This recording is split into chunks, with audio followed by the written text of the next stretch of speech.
నమస్కారం. నా పేరు శ్రీరామ్ శర్మ.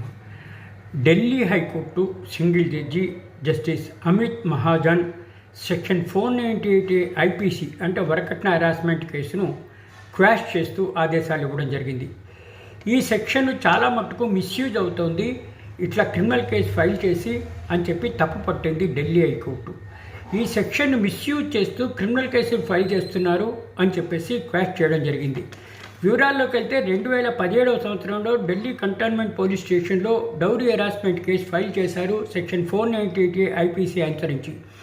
ఈ 3 సంవత్సరాలు అసలు ఏం మాట్లాడలేదు, కంప్లైంట్ ఫైల్ చేసి ఊరుకున్నారు. ఎందుకు ఇంత లేటుగా కంప్లైంట్ ఫైల్ చేశారు మ్యారేజ్ అయిన తర్వాత అంటే సమాధానం లేదు. ఇది కేవలము హెరాస్మెంట్ కోసం ఫైల్ చేసినట్టుగా అనిపిస్తోంది అని చెప్పేసి ఢిల్లీ హైకోర్టు సింగిల్ జడ్జి ఈ క్రిమినల్ కంప్లైంట్ని క్వాష్ చేయడం జరిగింది. ఓపెన్గా చెప్పడం ఏంటంటే ఇది మిస్యూజ్ అవుతోంది, జెన్యూన్గా జరిగిన వాళ్ళకి న్యాయం జరగట్లేదు, మిస్యూజ్ చేస్తున్నారు అని చెప్పేసి కామెంట్ చేస్తూ దీన్ని క్వాష్ చేయడం జరిగింది.